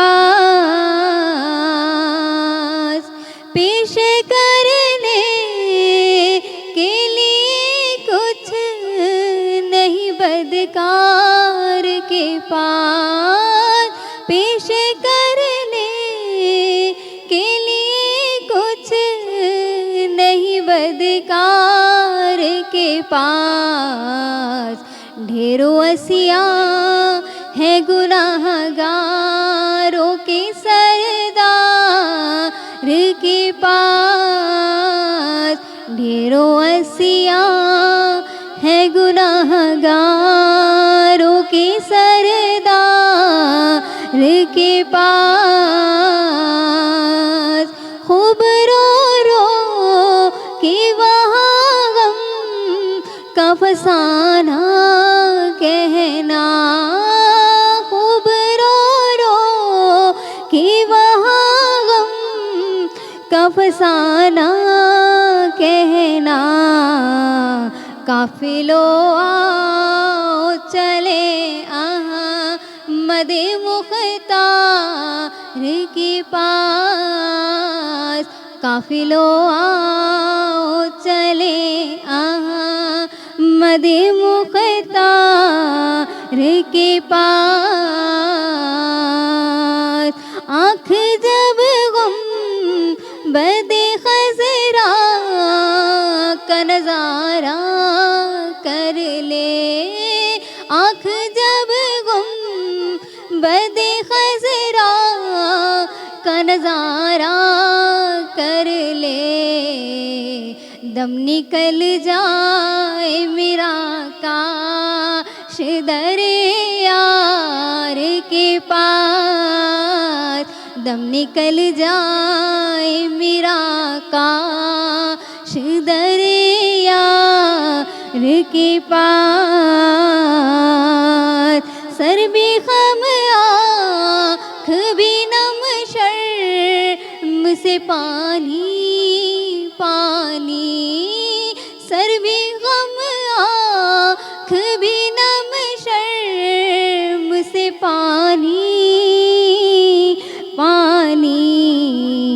क्या करे नजर नहीं कुछ भी गुनाहगार के पास, क्या करे नजर नहीं कुछ भी गुनाहगार के पास। दोनों आलम की भलाई का सवाली बन कर, दोनों आलम की भलाई का सवाली बन कर, एक भिखारी है खड़ा आपके दरबार के पास। इंशाअल्लाह पहुँच जाएंगे सरकार के पास। सुभान अल्लाह इंशाल्लाह। वक्त है ब्रेक जो तहाँ से मुलाकात क्यों था कुछ ही देर में सलाम रमज़ान में। सलाम रमज़ान, सलाम रमज़ान। सलाम रमज़ान सगर हिक दफ़ो ॿीहर तव्हां सभिनी साम्हूं हाज़िर आहियूं। अल्हम्दुलिल्लाह ट्रांसमिशन जारी ऐं सारी आहे। इंशाअल्लाह कुछ ही वक्त में असां ट्रांसमिशन जे अॼोकी ट्रांसमिशन जे इख़्तिताम जी तरफ़ वेंदासीं। वक्त इफ़्तार क़रीब आहे। आख़िर में छो त ही वक्त अलामा साहब अहिड़ो आहे, असां ज़ाहिर आहे तमामु अमलनि ते दीन जी टीचिंग्स ते हिकु महीने जे अंदरि मुंहिंजे ख़्याल में महीनो जा सॼो साल ॿिनि तरीक़े जो ट्रांसमिशन्स कयूं, पोइ बि कुझु न कुझु रहिजी वेंदो जेको असांखे सिखणो आहे। बिकॉज़ असांजी दीन हर हिकु अमल, हर हिकु तौरु तरीक़ो, जीअण जा तरीक़ा, माण्हुनि सां इख़्लाक़, वॾनि सां, यतीमनि सां, बुज़ुर्गनि सां, ॿारनि सां, तमामु त कंहिं तरीक़े सां कहिड़ो कमु तव्हांखे करिणो आहे, तमामु कुझु मुंहिंजे दीन असांखे ॿुधाए छॾियो आहे। सो ज़ाहिर हिन वक़्त जे अंदरि मुमकिन न आहे त उन्हनि तमामु शयुनि खे असां समप करे सघूं, पर जेको ही स्पेसिफिकली वक़्तु आहे, हींअर जीअं वक़्तु इफ़्तार माह रमज़ान आहे ऐं पोइ ज़ाहिर आख़िरी अशरो आहे, वक़्तु इफ़्तार क़रीब आहे ऐं हिन वक़्त जे लाइ मां चाहियां थी तव्हांजे लफ़्ज़नि में, बिकॉज़ हिन वक़्त खे बि ॾाढो फ़ज़ीलत भरियो वक़्तु चयो वियो आहे। जॾहिं तव्हां तमामु रोज़ जी ॻाल्हि कयो था त स्पेसिफिकली उहो वक़्तु जेको मग़रिब जे क़रीब या असर जे मग़रिब जे विच में जेको वक़्तु आहे उन जे लाइ डिफरेंट जॻहियुनि ते डिफरेंट असांखे टीचिंग्स मिलनि थियूं। तव्हांजे लफ़्ज़नि में ज़रूरु हिन वक़्त जी अहमियत ऐं कहिड़ा अमल कहिड़ियूं दुआऊं कहिड़ो कुझु छा कुझु असांखे हिन वक़्त में करणु खपे ताकी असां हिकु सुठे मुस्लमान वांगुरु ऐं उहे अमल करे असां रब जी कुर्बत हासिल करे सघूं आसान लफ़्ज़नि में. मां हिकिड़ो अर्ज़ु करे वञा त जीअं इंसान जे जिस्म जे अंदरि दिमाग़ जी हैसियत आहे, सॼो जिस्म ठीकु हुजे त लेकिन दिमाग़ जी का तार अलाह साईं लोॾे छॾे त इंसान जो सॼो जिस्म कंहिं कम जो न आहे. ईअं असां सॼो ॾींहुं इबादात त कयूं था, सॼो ॾींहुं तिलावत बि कई, रोज़ो बि रखियो अल्हम्दुलिल्लाह, लेकिन अल्लाह जे रसूल सल्लल्लाहु अलैहि वसल्लम फरमाए अद्दुआ मुख़ुल इबादा, दुआ इबादत जो मग़ज़ आहे. बिल्कुलु आख़िर में अल्लाह रब्बुल आलमीन इन जे करे जॾहिं इफ़्तारी कयूं था, इफ़्तारी खां पहिरियों दुआ कबी आहे. असां वटि इहा माण्हुनि जे अंदरि हिकिड़ी आदत पइजी वई आहे त बसि अची दस्तरख़ान ते उन महिल वेहंदा जेॾी महिल इफ़्तारी जो टाइम बसि थियण वारो हूंदो. बिल्कुलु. हालांकि हुजण ई घुरिजे त इफ़्तारी खां चंद घड़ियूं पहिरां वेही करे बहानो अलाह खां दुआऊं घुरे. हदीस पाक में अचे थो त नबी अलैहिस्सलातु वस्सलाम फरमायो जिन जो मफ़हूम आहे चंद माण्हू अहिड़ा आहिनि जिन जी दुआ रद्द न आहे थींदी. हिकिड़ो मज़लूम जी दुआ, जिते नाहक़ ज़ुल्म थिए पियो उन जी दुआ रद्द न आहे थींदी. जेको आदिल बादशाह आहे उन जी दुआ रद्द न आहे थींदी. ऐं हिकिड़ो रोज़ेदार आहे इफ़्तार जे वक़्तु उन जी दुआ रद्द न आहे थींदी. अल्लाह सुभान अल्लाह फरमाए रसूलुल्लाह सल्लल्लाहु अलैहि वसल्लम जॾहिं इफ़्तारीअ वारे वक़्त में बानो इफ़्तारी करण लाइ वेहे थो ऐं सभु शयूं पियूं आहिनि साम्हूं, बुख बि लॻल आहे, उन बि लॻल आहे, ऐं उन में तव्हां वटि अलॻि अलॻि जूसिस पिया आहिनि, अलॻि अलॻि शरबत पिया आहिनि, लेकिन तव्हां पियो नथा. जी. अल्लाह रब्बुल आलमीन उन वक़्तु फ़रिश्तनि खे चवंदो आहे त तव्हां चओ पिया त इन बाने खे पैदा न कर, हीअ दुनिया जे अंदरि फितनो कंदो, फ़साद कंदो.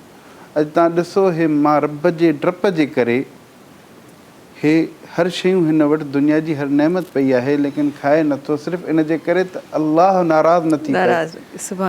फरमाए थो रसूलुल्लाह सल्लल्लाहु अलैहि वसल्लम जन जॾहिं अल्लाह ईअं फरमाए थो पोइ अल्लाह फ़रिश्तनि खे फरमाए थो त हाणे तव्हां गवाह रहिजो, मां हिन जी मग़फ़िरत करे छॾी, ऐं हाणे जेको हीउ मूंखां घुरंदो मां हिन खे ज़रूरु अता कंदुसि. ॿियो जेको असां विच में हिकिड़ी ॻाल्हि कईसीं उन ते मूंखे यादि आयो, हदीस पाक में अचे थो मफ़हूम आहे त हिकिड़ो शख़्स आहे जेको राति जे वक़्त में उथियो, अखि खुली राति जे वक़्त में उथियो, पर उथी बीह करे अलाह जे साम्हूं न इबादत कई, न ज़िक्र अस्कार कई, वरी सुम्ही पियो. हदीस पाक में अचे थो अलाह फरमाए थो इन बहाने मूंसां बेवफ़ाई कई. अखि खुलियसि, उथे हा मुंहिंजे साम्हूं बीह हा, इबादत करे हा. फरमायो हिकिड़ो उहो शख़्स आहे जेको राति जो अखि खुली, अखि खुलंदी चई यार भला टाइम बि आहे, टाइम ॾिठईं तहजुद जो टाइम आहे, चई भला उथी करे बरकातूं पढ़ां. हाणे इन बरकातूं पढ़ी हथ खयां ऐं दुआ घुरे थो. अल्लाह फरमायो जेकॾहिं हाणे मां रब इन खे न ॾियां त मां रब बेवफ़ाई कई, ऐं मुंहिंजा बाना यादि रखिजो मां अल्लाह बेवफ़ा न आहियां. इन जे करे दुआउनि जी ज़रूरत आहे हर इंसान खे, ऐं दुआउनि जो एहतमाम तमामु लाज़मी आहे. इन जे करे दुआउनि जो एहतमाम कजे. हीउ वक़्तु उहो वक़्तु आहे जंहिंमें दुआउनि जो एहतमाम सां इंसान पंहिंजी अल्लाह खे राज़ी कंदो. बेशक बेशक बेशक. ऐं ज़ाहिरा त हीउ दीन, इंसान, मुसलमान असां सभई इहो ई चाहियूं था त कंहिं तरीक़े सां रब राज़ी थी वञे, के अहिड़ा अमल करे वञूं जेके अमल रब ताला खे पसंदि अची वञनि. आमीन सुम आमीन. ख़ुदा अल्लाह सभिनी खे हिदायत ते. वरी महिरबानी अलामा साहिबु तव्हांजे सां गॾु हुजनि जी ट्रांसमिशन में शामिलु थियण जी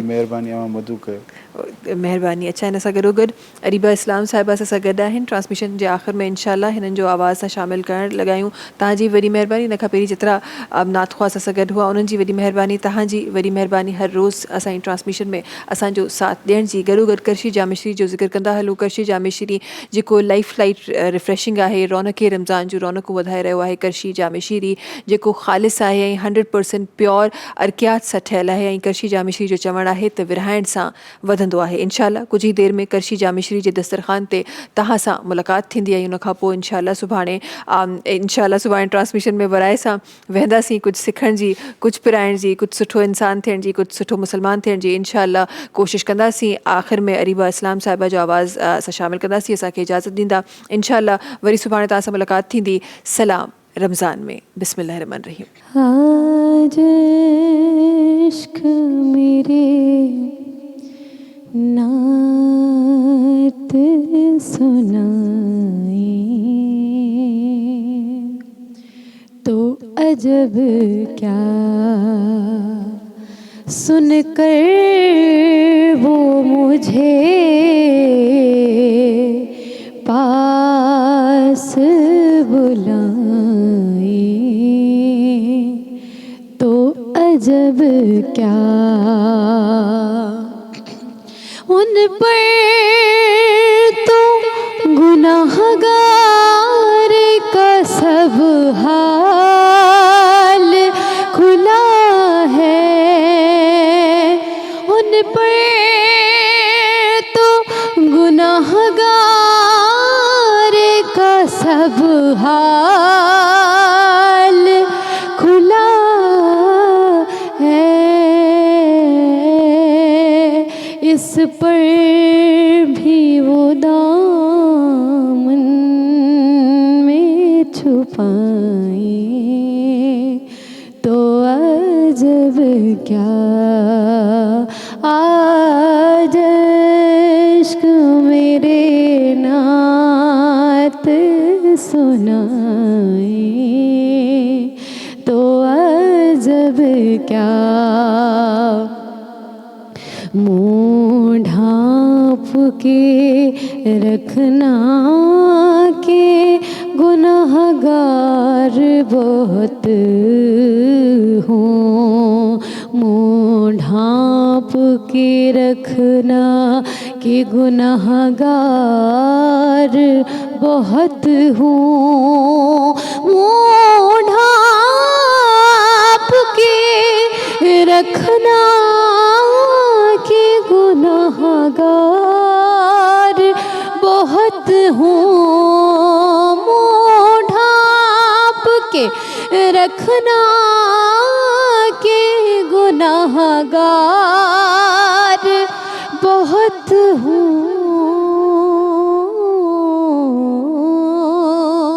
मैयत को मेरी देखने आए तो अजब क्या मैयत को मेरी देखने आए तो अजब क्या आज इश्क मेरे नात सुनाए तो अजब क्या आज इश्क मेरे नात सुनाए तो अजब क्या